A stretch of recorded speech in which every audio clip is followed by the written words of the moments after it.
पे क्या कंप्लीट किया बेटा हम लोग? पिछले क्लास का जो हमारा क्वेश्चन का बात पेंडिंग था वो हम लोग कंप्लीट किए, ठीक है यहाँ तक। अब अगला टॉपिक शुरू करने वाले, क्या हम लोग शुरू करने वाले?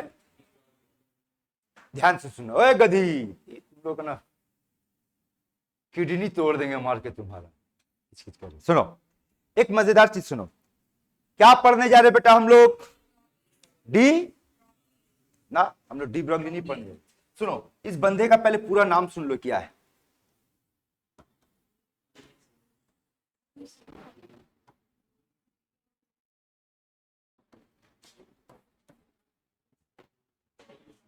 ठीक, हम लोग इंडियन है, इंडियन वाला हरकत करेंगे, इसका नाम पकड़ेंगे, पढ़ेंगे, लिविस डी ब्रॉगली। लेकिन इसका एक्चुअल प्रोनाउंसिएशन बेटा जानते हो क्या है? Louis D Broglie. लॉजिक ही नहीं बनता ब्रॉय किस हिसाब से, लेकिन पढ़ता यही है, ठीक है? हा? अरे वही तो बात है यार, इन लोग नाम लिखता है पर खा जाता सारा, है ना? निमोनिया में किसको खा गया? पी को खा गया। सीडो में किसको खा गया? पी को खा गया। तो उसी हिसाब से हम भी एक चीज सोच के रखे भैया, ये मेरा नाम है, पी खा जा उसके बाद पढ़, ठीक है? समझे बेटे? तो सुनो, लुई डी ब्रॉगली, ब्रॉय जो भी है, अपना डी ब्रॉगली चलेगा, ठीक है? लेकिन ये एक्चुअल में होता है लुई डी ब्रॉय। अब ये बंदा बड़ा इंटरेस्टिंग था। यहां से जब कहानी शुरू होने जा रहा है बेटा, अब तक आप जो भी स्ट्रक्चर ऑफ एटम पढ़े, समझे, जाने, वो सारे कंसेप्ट का धज्जी उड़ने वाला है इस एक में।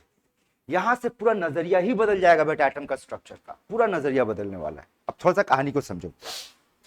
प्लैंक्स थ्योरी हम लोग पढ़ चुके बेटा, कौन बताएगा प्लैंक्स थ्योरी से क्या साबित हुआ था? साबित यह हुआ था कि जो लाइट के पास है वो डुअल नेचर है ना? एक वेव नेचर है और एक पार्टिकल नेचर है। और उसको साबित करने के लिए कौन सा एक्सपेरिमेंट किया गया था? फोटो इलेक्ट्रिक, है ना? इस बंदे का कहना है कि जिस तरीके से लाइट के पास डुअल नेचर है, उसी तरीके से मैटर के पास भी डुअल नेचर है। जैसे लाइट के पास पार्टिकल नेचर और वेव नेचर है, उसी तरीके से मैटर के पास भी पार्टिकल नेचर और वेव नेचर है। जैसे एग्जाम्पल के तौर पर एग्जाम्पल, यानी कि सबसे पहले कि यहां पर यह समझो कि डी ब्रॉगली का जो कंसेप्ट है, ये एक यूनिवर्सल एप्लीकेशन, ये सब पे अप्लाई होगा। इस पेन पे अप्लाई हो सकता है, मेरे पे अप्लाई हो सकता है, हर चीज पे, है ना? जैसे एग्जाम्पल के तौर पे इस गधे का ले ले, नाम बोल बेटा। इस गधे का मान ले मास है 66 केजी, 66 केजी। पहले कहानी समझ। और इस गधे का यहां पर लगा दे चिकन का टुकड़ा, और पीछे लगा दे कुत्ता, तो लड़का भागेगा। उसका स्पीड मेजर कर ले तो मान लो उसका स्पीड जो है, अब जान बचाने के लिए भाग रहा था, इसी स्पीड से भाग रहा हो, क्योंकि मामूली स्पीड नहीं है बेटा, हर एक सेकंड में वो 1 मीटर भाग रहा है। अब अगर कहेंगे कि इसका वेवलेंथ पता करो, क्योंकि अगर डी ब्रॉगली का ये कहना कि सबके पास डुअल नेचर है, पार्टिकल नेचर और वेव नेचर, इसका मतलब हमारे पास पार्टिकल नेचर तो है और हमारा वेव नेचर भी है। और हमारा वेव नेचर, इसका क्या मतलब निकलेगा कि हमारा कोई ना कोई वेवलेंथ होगा और कोई ना कोई फ्रीक्वेंसी होगा। तो चलो पता कर, तो इस गधे का वेवलेंथ कितना है, ठीक है? तो बोलो, उम्मीद करते हैं फॉर्मूला तो आपको पता है ना। उसके बाद एंटर करते हैं टॉपिक में। क्या फॉर्मूला वेवलेंथ निकालने का बेटा? Lambda equals to h by m। m कितना है? v। क्लियर? सॉल्व करने पे कितना आएगा बोल? 10 to the power of minus 35 metre. क्या लगता है ये जो वेवलेंथ का वैल्यू है, ये ज्यादा है या कम है? कम है। हट हट पागल, बहुत कम है। हाँ। ये इतना कम है कि बेटा हम लोग के सोच से परे। अगर आपको यह समझना कि यह वैल्यू कितना कम है, तो उससे पहले यह समझने का कोशिश कर कि यह वैल्यू कितना बड़ा है, तो समझ में आएगा ये कितना कम है, ठीक है? और ये वैल्यू कितना बड़ा है, इसको समझने के लिए हम लोग एग्जाम्पल लेते हैं। किसका? बोला, easiest language of the world. देखो उंगली को 2 बार हिलाए, सारा बात समझ में आ गया। इतनी देर से इतना समझा, वो समझ में नहीं आया। उंगली को 2 बार हिलाए, easiest language of the world. मान लो आपके पास इतना रुपया है, ठीक? मान लो कि बेटी के पास है, बेटी तेरे पास है, और बेटी को खर्च करने को कहा गया। बेटी का तो मौज ही मौजा हो गया। और खर्च कैसे करने को कहा गया? खर्च करने को कहा गया है 100 करोड़ पर सेकेंड। इंटरेस्टिंग ना? हर एक सेकंड में कितना खर्च करना है बेटा? 100 करोड़। और कितना पैसा है इसके पास? कितना रुपया है? 1 मूल। और बेटी खर्च करना शुरू की तो देखिए इसको खर्च करने में कितना टाइम लगेगा। 1 2 3 4 5 6 7 8 9 साल। 1 बिलियन साल लग जाएगा अगर हम 1 मूल रुपया को खर्च करना शुरू करें किस स्पीड से? 1 सेकंड 100 करोड़। तो इससे अंदाजा लगाओ ये वैल्यू कितना बड़ा है और उससे अंदाजा लगाओ कि ये वैल्यू कितना छोटा है। बात समझे बेटा यहां तक? अब यहां से समझो, यानी कि इस गधे का वेवलेंथ क्या है? नेग्लिजिबल है। तो मोटा मोटी बात ये बेटा कि हमारा जो वेव नेचर है ऑलमोस्ट नेग्लिजिबल है। इसलिए इसका ज्यादातर जो हम लोग पढ़ाई अप्लाई करेंगे वो किस पे अप्लाई करेंगे? Minute particle. देखो यहीं पे बात समझ में आ जाएगा। आप चूंकि आप लोग पहले से पढ़े हुए बेटा तो डिस्कस करने में आसान होगा। यहां देखो लैम्डा का फॉर्मूला आप क्या बोले बेटा? एच बाय, बोलिए किस नेचर को रिप्रेजेंट कर रहा है? ये किस नेचर को रिप्रेजेंट कर रहा है? रिलेशन क्या है? जिसके पास पार्टिकल नेचर मास बहुत ज्यादा होगा उसका वेव नेचर उतना ही कम होगा। बात समझ में आ रहा है? What is the mass of electron?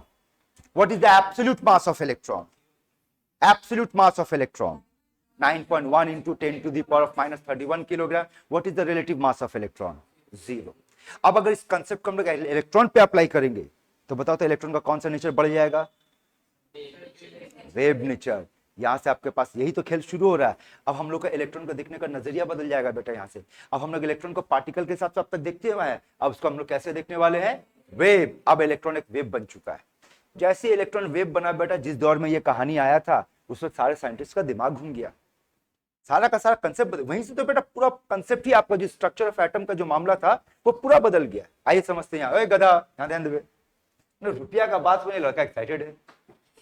अच्छा बात है, सुन तरीका बता दे, कुछ करने का नहीं है। जॉब करने जाएगा जहां पे भी बोलेगा आपका साथ आपके साथ पूरा लाइफ काम करेंगे, ज्यादा मेरे को मत दो, 1 मूल रुपया दे दो। ज्यादा बार्गेन होगा, बोले ठीक है रुपया भी मत दो, 1 मूल पैसा दे दो, उसमें भी तुम्हारा काम हो जाएगा। चलो यहां देखो डी ब्रॉगली क्या कहता है, पहले मोटा मोटी बात को समझ ले। बोलो E is equals to H C by lambda. ये किसका दिया हुआ है?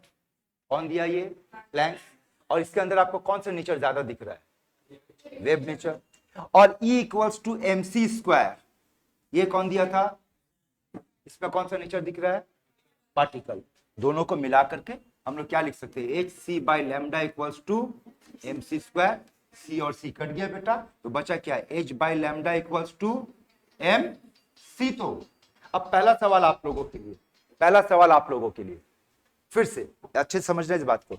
डी ब्रॉगली का कंसेप्ट जो है वो किस पे एप्लीकेबल है? सब पे या किसी पर्टिकुलर चीज पे? सब पे। सब पे यानी हम लोगों पे भी है, बस दिखता नहीं है। मैथमेटिकली आप उसको नहीं देख सकते, कल बहुत नेग्लिजिबल है, सब पे है।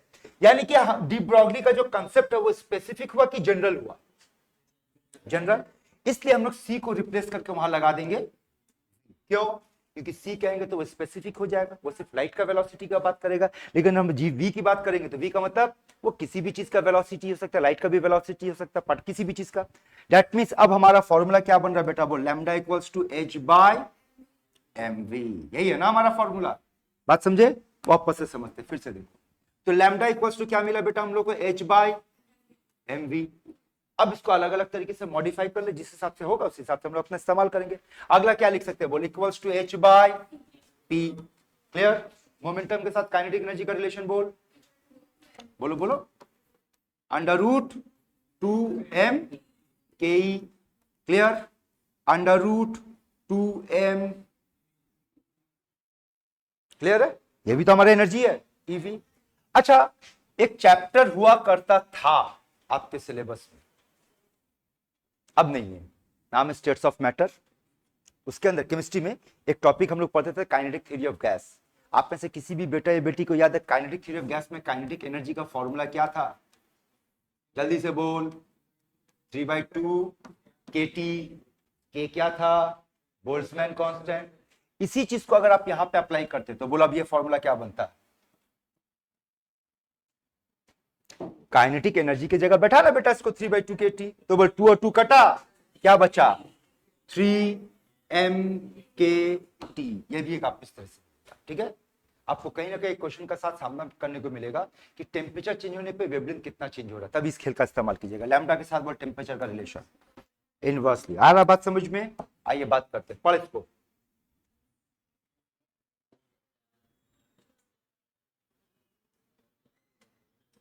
क्लियर? पढ़ो बेटा ये।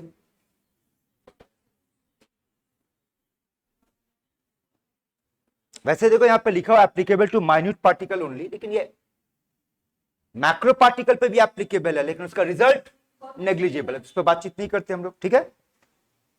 पढ़ो ये। क्लियर है सारा फॉर्मूला बेटा? और ये समझ में आया? देखो तो कहां से आया बेटा? कोई डाउट किसी को? क्लियर? आगे बढ़े बेटा, चलिए अब आओ अच्छे से समझना बात को। सो डी ब्रॉगली के मुताबिक अब हम लोग इलेक्ट्रॉन को किस नजरिए से देखने वाले हैं? वेव के नजरिए से। ये देख अब डी ब्रॉगली का क्या कहना, डी ब्रॉगली का ये कहना है, और ये भी याद रखना कि यहाँ जो वेव बनेगा वो कैसा वेव होता है? स्टैंडिंग वेव होता है, ठीक है। याद देखो डी ब्रॉगली का ये कहना है कि जब इलेक्ट्रॉन अपने ऑर्बिट में होगा, ठीक है, वेव के फॉर्म में होगा, तो वो ऐसा होगा, ऐसा होगा, ऐसा नहीं होगा। कैसा नहीं होगा? और दिक्कत होता है बनाने में, रुक जा फिर से कोशिश करते हैं। यहां देखो ऐसा नहीं होगा, मान लो ये ऐसा नहीं होगा। समझाते हैं। गिन बेटा इसके अंदर कितना वेव है? ये आधा वेव है, ये आधा, एक कंप्लीट वेव बना। फिर यहां से बात कर, ये आधा वेव, ये आधा वेव, एक कंप्लीट वेव बना। और फिर यहां से आधा वेव, आधा वेव, कितना हुआ? तो इसके अंदर 3 वेवलेंथ तैयार हुआ, इसके अंदर 3 वेवलेंथ बना बेटा, है आगे। ये आपका आधा, ये आधा, एक, फिर 2,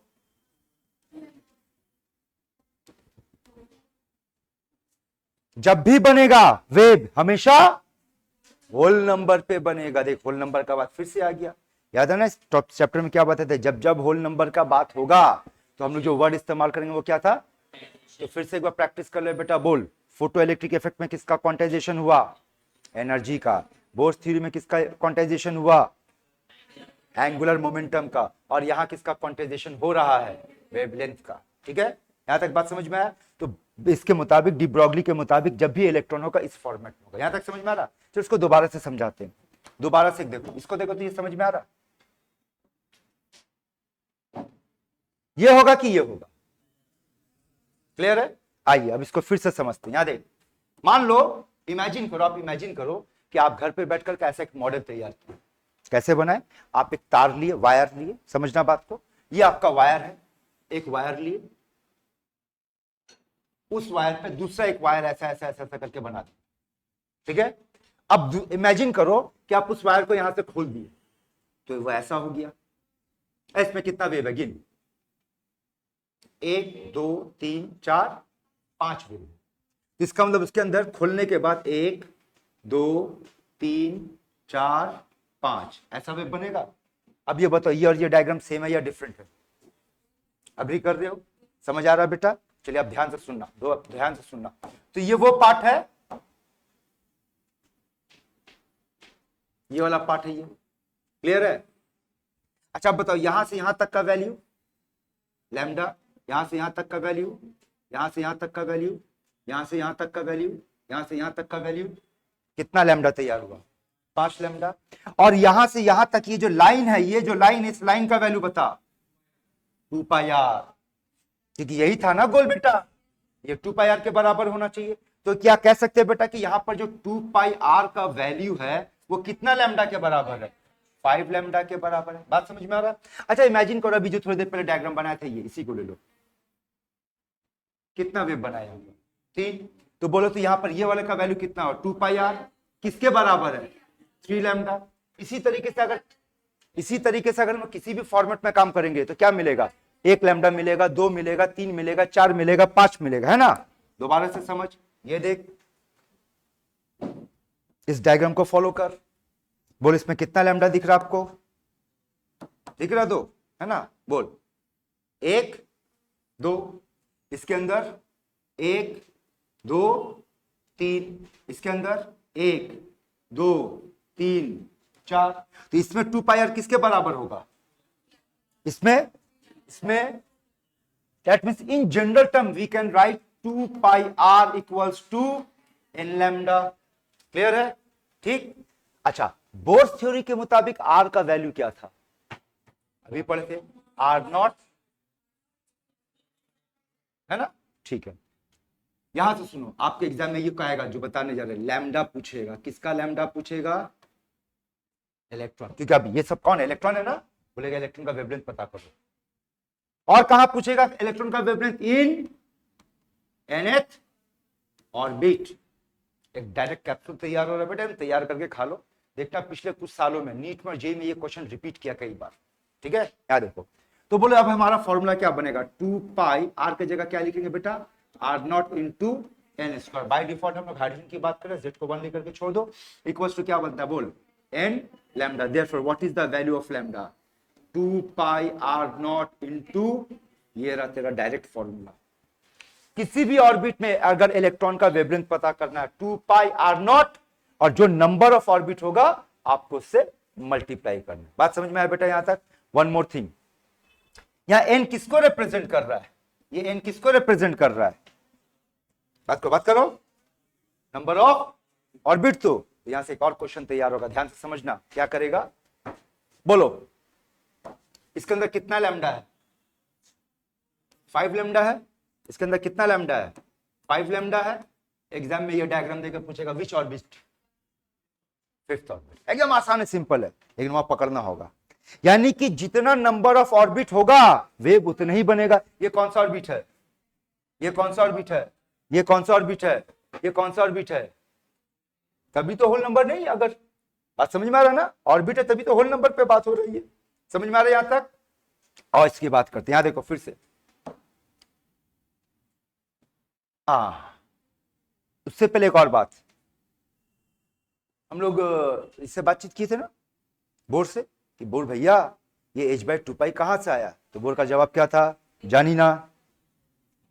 वैसे बंगाली नहीं था, बना देते क्या, जानी ना, है ना? यहां देखो, यहां देखो, फिर से समझ। 2 pi R equals to N, बोल, कंप्लीट कर, लैम्डा। और डी ब्रॉगली के मुताबिक लैम्डा क्या था? h/mv। 2 pi mv cross multiply करे, फॉलो करना बेटा। mvr equals to n h by, ये आ गया आपका h/2 डी ब्रॉगली से मिला हम लोगों को। ठीक है, बात समझ में आया? अब इसको पढ़ कर देखो तो ये सारा कुछ आपको क्लियर है।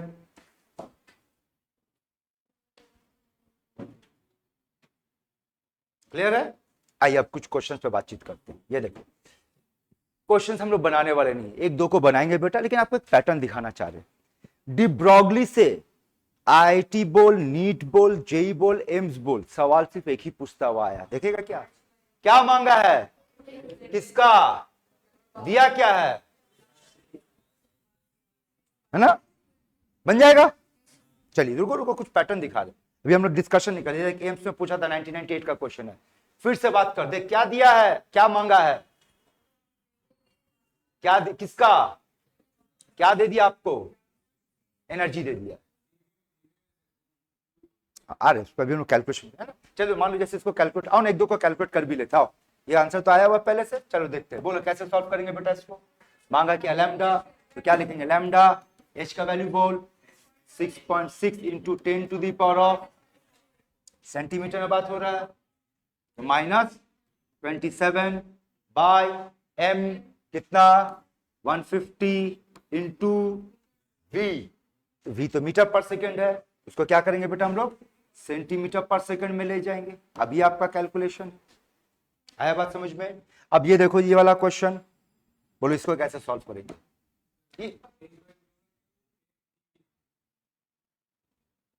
ईवी, ईवी बोलने तो होबे ना, क्योंकि बेटा आपका एनर्जी नैनोमीटर में मांगा है। ईवी इज इलेक्ट्रिकल यूनिट, यहां मांग रहा मीटर में, पूरा यूनिट को उलझा दिया। अब देखो इसमें टाइम बचाना और जल्दी से सॉल्व करना, कैसे करेंगे? नो डाउट हम लोग पहले तो इसी फॉर्मूला का इस्तेमाल करेंगे, lambda equals to h by under root 2m kinetic energy. Clear? अब आपको लैम्डा को सबसे पहले लाना होगा किसमें, मीटर में, उसके बाद एंड में ले आकर के 10⁻⁻9 से डिवाइड करके क्या करेंगे, नैनोमीटर में। यानी सारा का सारा कैलकुलेशन हम लोग को किस यूनिट में करना है, एसआई में। तो एसआई में एच का वैल्यू बोल, 6.625 इंटू 10⁻⁻, होगा √2। किसका एम लेना आपको, कितना होता है, तो 9.1 को 9 ले लेते हैं बेटा, इंटू 10⁻31। क्लियर। अब आते हैं काइनेटिक एनर्जी, दिया किसमें है और उसमें बैठाना किस यूनिट में पड़ेगा आपको, बात कर जूल में। तो इस इलेक्ट्रॉन वोल्ट को आपको जूल में ले जाने के लिए क्या करना पड़ेगा, इन दोनों को मल्टीप्लाई करना पड़ेगा। यहां पर आपका प्रेजेंस ऑफ माइंड काम आएगा। ध्यान से सुनो, बोले सर टाइम बचा लेंगे, हम लोग पढ़ चुके 13 इलेक्ट्रॉन वोल्ट इसी के बराबर तो होता है, ये तो हमारा रटा हुआ वैल्यू है। आप बेटा इसको जितना देर में मल्टीप्लाई करोगे आप इसको देखते ही पहचान जाएगा, ये तो पड़ा हुआ कि जो इतना इलेक्ट्रॉन वोल्ट है उसका इतने जूल होता है। बेटा सबको टाइम बचाना, बैठाएंगे। अब आइए कितना बैठाएंगे बोल, छोड़ना 0.18 को, बार बार तो कहते हैं डेसिमल लेकर के क्यों परेशानी बढ़ा रहा है बेटा, यही है। Now this is the thing, all answer coming in what unit, SI. इसका अंदर आंसर हमारा मीटर में आएगा, उसके बाद फिर इसको नैनोमीटर में ले जाना है। अब आप देखते बिना कैलकुलेटर का सॉल्व करते हैं। लॉजिक इसका बोल, 2 और 2 मतलब बाहर कितना मिलेगा, 2, 3 को बाहर, 9 को बाहर निकाल, 3। अब आगे समझना, 10⁻31 10⁻18 टोटल मार्क कितना हो रहा है, कितना हो रहा है 49। ध्यान से सुनना, थोड़ा सा अलग से समझा रहे हैं आपका। इस तरीके से आ रहा है 10⁻⁻, देखते इसको हम ऐसे लिख सकते हैं, थोड़ा सा लॉजिक समझना, 10⁻⁻50 इंटू 10 है ना। अब अगर इसको रूट से बाहर निकालेंगे तो बाहर कौन आएगा, 10⁻⁻25 और √10 का वैल्यू बेटा 3.3 के आसपास मिलेगा। क्लियर। ये सारा का सारा किस यूनिट में कैलकुलेशन हुआ, एसआई में, मतलब आंसर किस में आया, मीटर में। चाहिए किसमें बेटा आपको, नैनोमीटर में। अब क्या करेंगे बोल, इंटू 10⁻⁻। अब यहीं से खेल खेलेंगे, सारा हो गया, देखो बन गया। पहले 10 का पावर सॉल्व करो, -25 -9 कितना होगा, -34। ऊपर कितना है, कटा। क्लियर। इससे काट, कटा, बचा कितना, 1/3 मतलब 0.3 के आसपास आंसर होना चाहिए, ढूंढ। ये था टाइम बचाने का तरीका। लेकिन ये तभी डेवलप होगा बेटा जब आपका प्रेजेंस ऑफ माइंड आपको ये बताएगा, ओके इसको ऐसे पकड़ना, इसको ऐसे पकड़ना, और वो डेवलप होगा प्रैक्टिस से। जितना एमसीक्यू बनाएगा उसी से बनेगा। ठीक है, यहां तक। आगे सुन, देखो फिर से क्या बताना है, क्या मांगा, क्या दिया, कहां पूछा है एम्स, फिर से देख, क्या मांगा, फिर से देख, क्या दिया है। खेल इसी पे घूमेगा और कुछ अनोखा सवाल नहीं पूछेगा। अगला सवाल इंटरेस्टिंग है, बताना, ओरली बनेगा बेटा। अगला सवाल बोल, क्या मांगा, अच्छा ये नहीं, क्या मांगा है, क्या दे दिया है, वेलोसिटी, निकल जाएगा, होगा। ये भी ये जेई वाला क्वेश्चन। अब देखो क्या मांगा है, दिया क्या है, और क्या दिया, यही टाइप का क्वेश्चन मिलेगा। तो इसमें ज्यादा बहुत उलझने करनी है, बस थोड़ा सा पकड़ कर रखिए, आसानी से काम होगा। अगला देखो, क्या मांगा है, किसका, प्रोटॉन का, मास दे दिया है, वेलोसिटी दे दिया। बैठाइए, सॉल्व कीजिए, बस आपके स्पीड पे आप प्रैक्टिस होगा। आइए, जेईई मेंस 2018 ऑनलाइन में ओरली बनेगा, सॉल्व कर, 5 सेकंड में सॉल्व होगा। पढ़ और जवाब दे। क्या मांगा है बेटा, किसका, कहां। तो हमारा फॉर्मूला क्या था, याद रखने का तरीका आसान, सर्कमफेरेंस 2π, r की जगह not into number of orbit. Clear, answer बोलना, डी 2, बिल्कुल 2π r नॉट इनटू n का वैल्यू 1 है ना, ठीक है। अब अगर सही आंसर नहीं दे बेटा तुम लोग किडनी टूटेगा।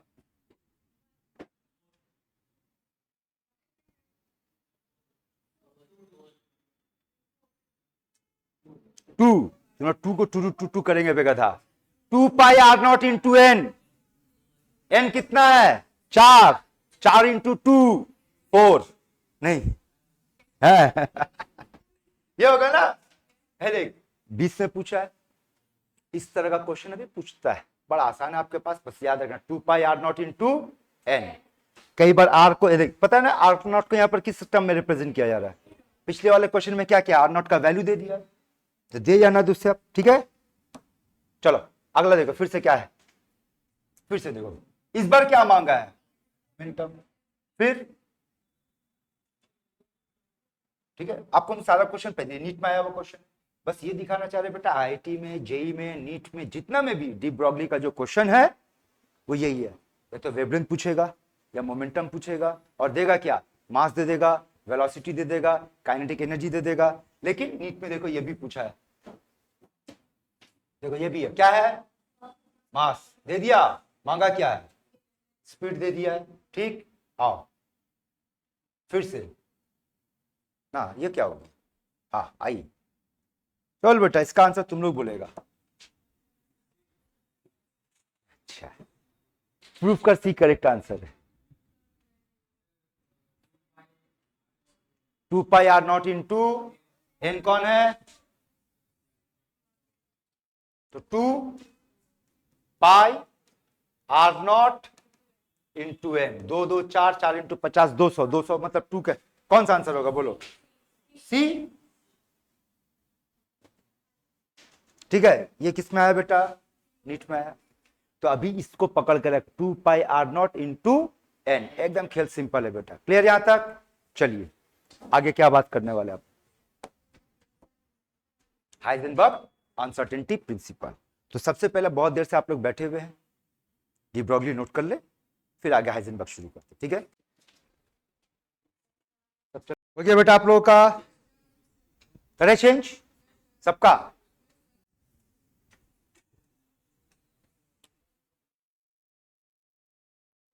ए सुनो आगे क्या लिखना, सुनो यहां पर सारा कुछ नहीं लिखना बेटा। ओके एवरीवन ऑन बोर्ड, आजा बेटा शुरू करें। क्या है हेडिंग पढ़। Now what is the meaning of this word uncertainty, इसका मतलब क्या होता है बोलो, जो सर्टेन नहीं है ना। हाँ आइए इसका मतलब समझने का कोशिश करते हैं। उम्मीद करते हैं इतना तो आप लोग पढ़े ही होंगे कि यहाँ पर अनसर्टेनिटी जो हाइजेनबर्ग का प्रिंसिपल है वो किस किस का अनसर्टेनिटी पे बात करता है, पोजीशन और मोमेंटम को या वेलोसिटी को, है ना। वेलोसिटी को मोमेंटम भी कह सकते हैं आप, वेलोसिटी भी कहते हैं। मोटा मोटी बात तो आप कितना पढ़े होंगे ना, या जानते होंगे कि हाइजेनबर्ग के मुताबिक, हाँ, उससे पहले एक और सवाल देखिए, ये बड़ा इंटरेस्टिंग सवाल है, बोलना डी ब्रॉगली कहां एप्लीकेबल है, माइक्रो, मैक्रो, बोथ। हाइजेनबर्ग कहां एप्लीकेबल है, ओनली माइक्रो, यह डिफरेंस याद रखना, ठीक है। हाइजेनबर्ग का प्रिंसिपल सिर्फ और सिर्फ माइक्रो पे एप्लीकेबल है, क्लियर है। अब सुनो, हाइजेनबर्ग के मुताबिक जो पोजीशन है बेटा वो क्या है, अनसर्टेन है, किसका, माइक्रो पार्टिकल। माइक्रो पार्टिकल देखो लॉजिक से समझते, बोलो मान लो अगर ये छोटा सा पार्टिकल है और इसका पोजीशन जानना चाहते हो तो आप कैसे पता करोगे इसका पोजीशन, बात करो। चलो नॉर्मली बात करते, नॉर्मली बात करते, फॉरगेट अबाउट दिस। आपको अगर मेरा पोजीशन पता करना तो आप कैसे पता करोगे मेरा पोजीशन, पहली बात देख करके पता करोगे, एक रेफरेंस फ्रेम रखोगे, जैसे बोर्ड से कितनी दूरी पे है या आपसे कितनी दूरी पे है ना, एक रेफरेंस फ्रेम में। लेकिन उसके लिए आप उस पार्टिकल को क्या करोगे, बिना देखे आप पोजीशन कैसे बताओगे, है ना। और अगर देखना है तो चलो एक सवाल रखते हैं आपके पास, मान लो एक कमरा है, एक कमरे में आपको बंद कर दिया गया, कमरा बिल्कुल अंधेरा, उसके अंदर कुछ भी नहीं है, आपके हाथ में दो चीज दिया गया, एक टॉर्च और एक शीशा, और उसका अंधेरे कमरे में आपसे कहा गया कि शीशे में अपना चेहरा देखो। तो बोला आप टॉर्च का कैसे इस्तेमाल करोगे, टॉर्च को शीशे पे दोगे अपना चेहरा देखने के लिए कि टॉर्च को अपने फेस पे, है ना। लॉजिक क्या बनता है भैया कि जो देखना है, जिस चीज को देखना, लाइट उस पे पड़ना चाहिए। अगर अपने को अपना चेहरा देखना तो लाइट अपने चेहरे पे पड़ना चाहिए, तभी तो वो होगा। जिस चीज को देखना लाइट उस पे पड़ना चाहिए, क्लियर। सुनो अगर पार्टिकल बहुत छोटा है तो उसको देखने की, पोजीशन जानने के लिए इसका जो लाइट इस्तेमाल होगा, आप लोग बताना, ये लाइट इस्तेमाल होगा या ये लाइट इस्तेमाल होगा, मतलब जिसका वेवलेंथ ज्यादा है या जिसका वेवलेंथ कम है, कम। छोटे के लिए छोटा वेवलेंथ का इस्तेमाल, तो लाइक छोटा इसका, ठीक है।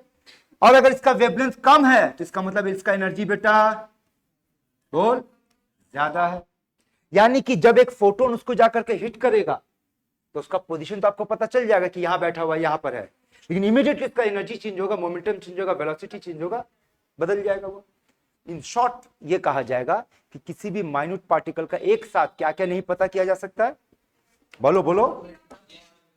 जैसे एक और लॉजिक समझो, मान लो देखो यहां पर समझाने गए, मान लो ये एक पार्टिकल है, आपको इसका पोजीशन पता करना है, ठीक है। आप इसका पोजीशन बोलोगे एक्स है, मान लो विथ सम रेफरेंस, या फिर आप कहोगे इसका पोजीशन है x plus minus delta x, बोलो ये क्या मतलब निकलता है?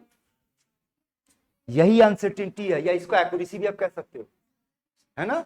यानी कि एक नहीं होता है, जैसे कि एग्जांपल के तौर पे हम लोग कई बार इस तरीके का डेली लैंग्वेज में बात करते हैं, लगभग इतना होना चाहिए, है ना, एग्जैक्ट पे बात तो नहीं होता है। तो इसका मतलब अगर यहां पे बात करेंगे तो ये पार्ट किस चीज को रिप्रेजेंट कर रहा है? अनसर्टेनिटी को, है ना। या फिर आप ये भी कह सकते हैं कि ये पार्ट किस चीज को रिप्रेजेंट कर रहा है? एक्यूरेसी को। यानी कि अगर ये आपका लगभग वैल्यू है और उसमें से इतना से कम या ज्यादा होगा तो उसको एक्यूरेट बना देगा, ठीक है। उसी तरीके से अगर एक बॉडी का वेलोसिटी इतना है, लेकिन अगर उसका एक बात की है तो इसका मतलब क्या होगा? ये उसका वेलोसिटी लगभग इतना होगा। तो यहां पर जो डेल्टा एक्स होगा, डेल्टा वी होगा, इसको हम लोग किस टर्म से पुकारने वाले बेटा? अनसर्टेन। डेल्टा का मतलब भी हम लोग यहाँ क्या बात करेंगे? अनसर्टेन। देखो क्या कहता है, it is impossible to measure simultaneously accurately both the position and momentum of home minute particle, ठीक। और हाइजेनबर्ग का प्रिंसिपल क्या था बेटा? सॉरी, इक्वेशन क्या था बोल?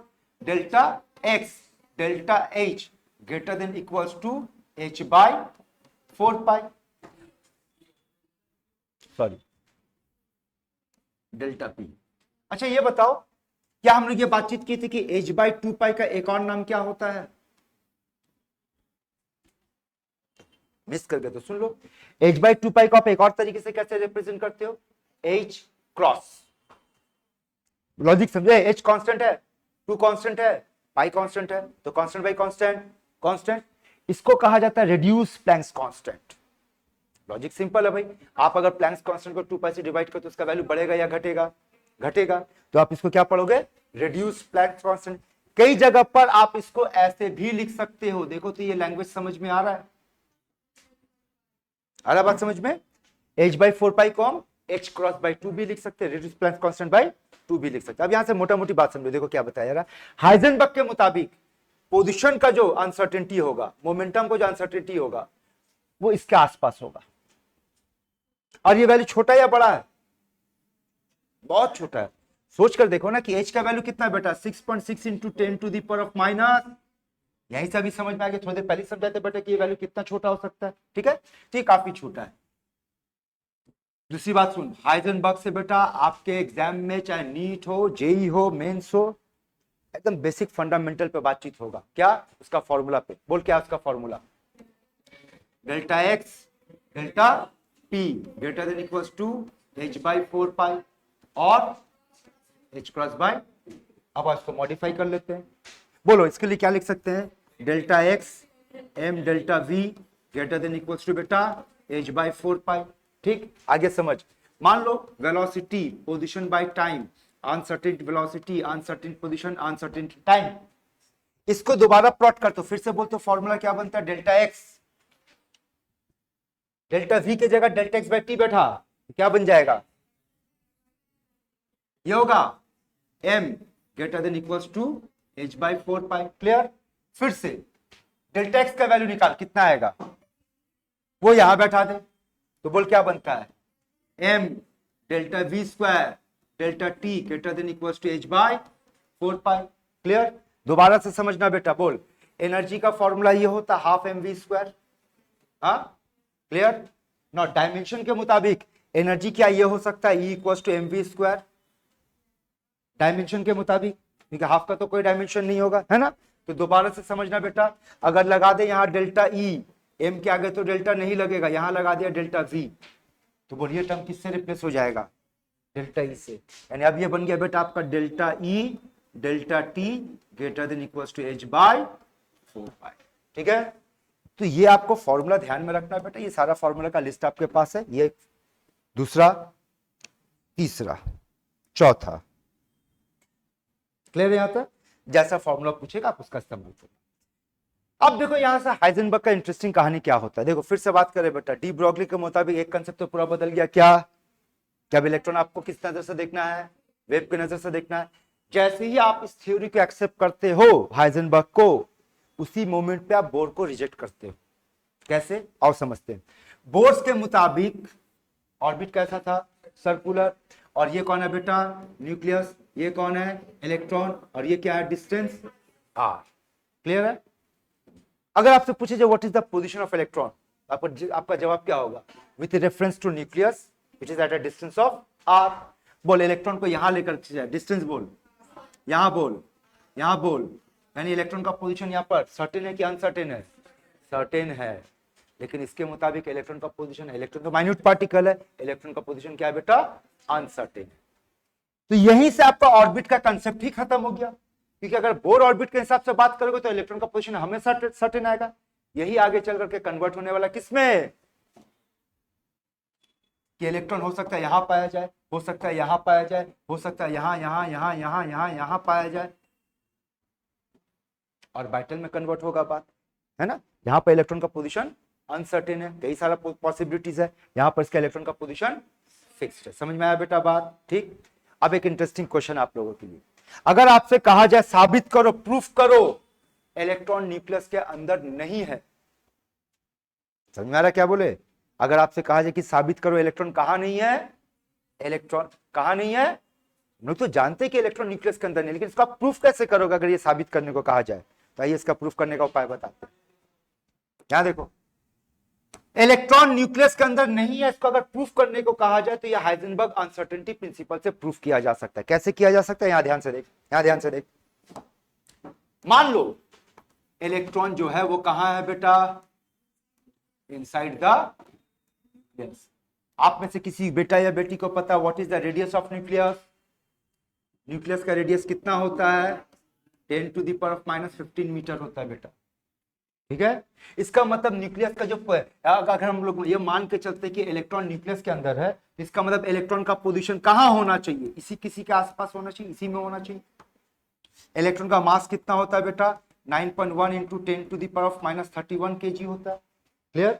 और अगर हम लोग हाइजेनबर्ग अनसर्टेनिटी प्रिंसिपल का इस्तेमाल करते हैं, यहां देख क्या क्या m del v del x equals to h by 4 pi. बोलो इसमें हम लोग को किस किस का वैल्यू पता है?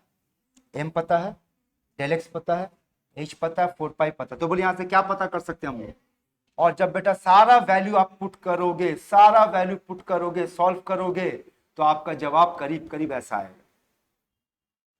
यानी अगर इलेक्ट्रॉन न्यूक्लियस के अंदर होता तो उसका वेलोसिटी क्या होता? लाइट से भी ज्यादा होता, जो कि एक इम्पॉसिबल बात है। इससे क्या साबित हुआ कि यह भी इम्पॉसिबल है कि उसका इलेक्ट्रॉन न्यूक्लियस के अंदर नहीं पाया जाएगा। बात समझे बेटा? पढ़कर देखिए बात समझ में आया कि नहीं?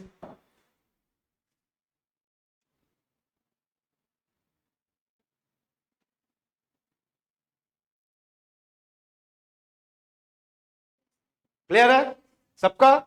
चलिए अब आइए कुछ क्वेश्चंस पे। क्वेश्चन से पहले कुछ खाना तैयार कर ले। खाना तैयार है आपका? h बाई 4 पाई का वैल्यू बेटा ये आप याद करके रखो। ठीक है? वैसे भी याद रख, देखो ये वैल्यू बहुत आसानी से आप याद रख सकते हैं। देखो आप 5.27 का 5 पकड़ के चलो, कोई दिक्कत नहीं। तो वैसे भी बात करते हैं कि डिसिमल को छोड़ के काम करना है। देखो लॉजिक बताते हैं। बोल h का वैल्यू बोल बेटा 6.6 into 10 to the power of -4, है ना? देख 4 लिख रहे, 4 ठीक लिखे, देख तो 4 ठीक लिखे, और इंटू पाई। तो बोलते इसको और इसको हम लोग क्या कर सकते हैं? एक लमसम काट सकते हैं। तो बचा क्या? 1/2। 1/2 को 0.5, 0.5 को 5 बना, एक पावर इधर बढ़ा दिए होगी आप।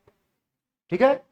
लेकिन अगर आपका क्वेश्चन इलेक्ट्रॉन पे पूछ बैठा तो ये पार्ट तो कांस्टेंट होगा ही, इलेक्ट्रॉन का मास भी पता है, वो भी बैठा के सॉल्व करके खाना रेडी कर ले, काम आसान होगा। ठीक? कैसे होगा फटाफट नोट कर, क्वेश्चन पे आएंगे।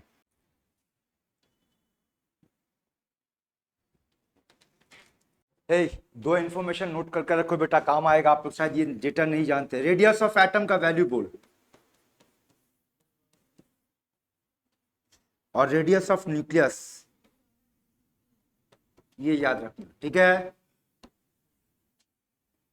एटम और रेडियस, एटम का और रेडियस का दोनों का इसका याद रखना तो बेटा न्यूक्लियस का।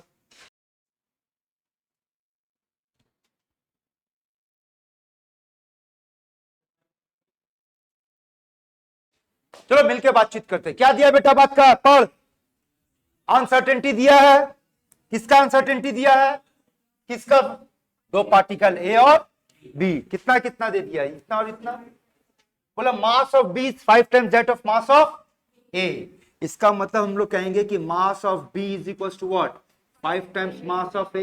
ये दे दिया है। पूछा what is the ratio of position, ये पूछा।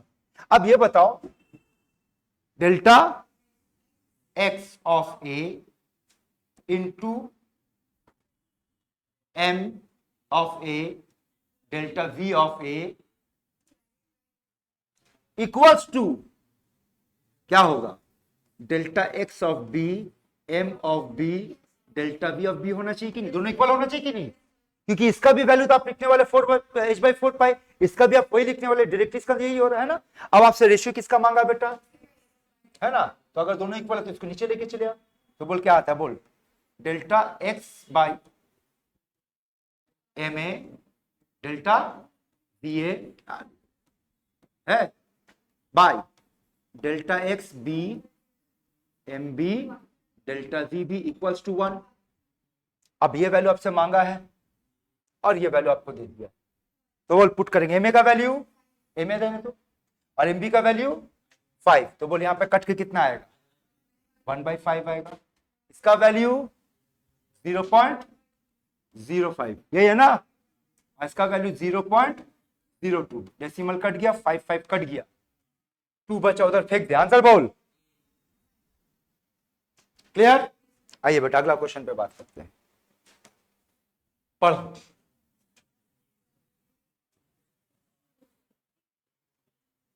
क्या मांगा है ये, equals to H by 4 pi into delta V और कुछ एम है ना, ये वैल्यू हमारा तैयार है। बात किसमें हो रहा है,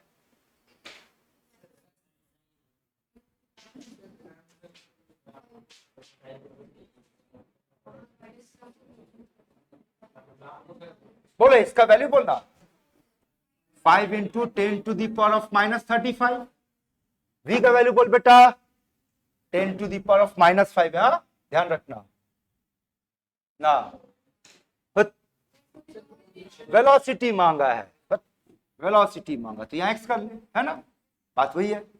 बोलो भाई क्या होगा, नीचे आ जाएगा ना, ये तो नीचे होगा, कितना होगा position 10 to the power of -5, mass कितना है बेटा 25 into 10 to the power of -3। बच्चा वाला कैलकुलेशन है, बोल ये 5 ये 25, ठीक है, यहाँ 10 to the power of -5 10 to the power of -3 -8 ऊपर 35, आंसर ठीक। क्या पूछा है,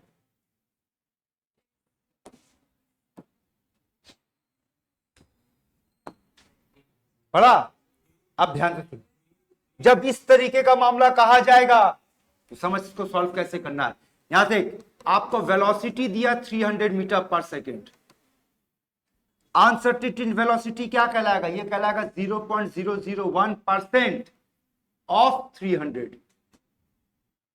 ठीक है, दैट मीन्स 0.001 बाई 100 इंटू 300, ये तो बेटा गया, बचा 3। अब आपसे क्या मांगा है, कहां गया पोजीशन, किसका किसका, इलेक्ट्रॉन का खाना रेडी है हमारा। बोल बेटा अगर डेल्टा एक्स पूछा गया है इक्वल्स टू, बोल कितना था 6 into 10 to the power of minus, इस पे लेंगे 5, एसआई में करेंगे बाई,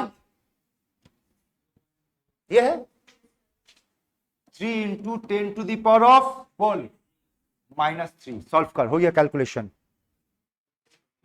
उधर 2 बचा और 10 का पावर -2, 2 10 का पावर -2, 2 10 का पावर -2, ठीक है। ये आप लोग बना के दिखाओ। चलो सिमिलर काइंड ऑफ क्वेश्चन फटाक से बना के दिखाओ।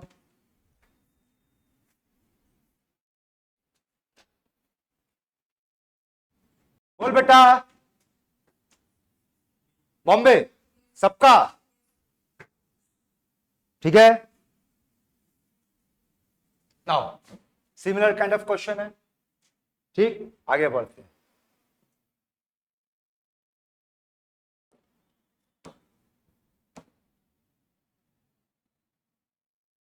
डिस्कस नहीं कर, देख ले बेटा, ठीक है ना, सेम काइंड ऑफ क्वेश्चन है, बना लीजिएगा। बस आप लोगों को दिखा दे बेटा, एक ही तरह का क्वेश्चन देखो पूछा है, ये एक अच्छा क्वेश्चन पूछा है, कई बच्चे इसमें फंसते। चलिए फिर तुम लोग ये करता है, जो बनाया ठीक है, जो लोग नहीं बनाया उसमें देखो क्या बताया, पढ़ो। If uncertain position and momentum are, यानी क्वेश्चन के मुताबिक डेल्टा एक्स और डेल्टा पी क्या हो गया बेटा, पूछा देन अनसर्टेन इन वेलोसिटी क्या होगा। तो अब बात करते हैं, हमारा फॉर्मूला क्या कहता है, delta x delta p equal to H by 4 pi. Delta x delta p दोनों सेम है और हमको वेलोसिटी चाहिए, तो वेलोसिटी का मतलब इसको रखे किसको रखे, ये रखे, तो इसका मतलब ये क्या बन जाएगा, डेल्टा पी का square equal to H by 4 pi, ठीक है। डेल्टा पी इक्वल टू क्या हो जाएगा, रूट एच बाय 4 पाई, और डेल्टा पी का मतलब क्या लिखेंगे बेटा, एम डेल्टा वी, तो एम को यहां लेकर के चले आ, तो बोल क्या होगा, डेल्टा वी इक्वल्स टू, बोलो बोलो, 1/m, और 2 को बाहर, 4 को बाहर निकाल, 2m under root h by pi, ऐसा कुछ है ना ऑप्शन, क्लियर यहां तक।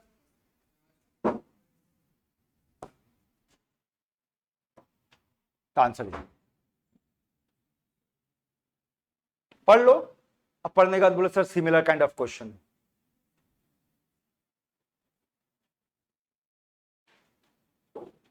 ठीक है, छोड़ दे, आगे बढ़ते हैं, पढ़ो। देखो ये भी सिमिलर काइंड ऑफ क्वेश्चन।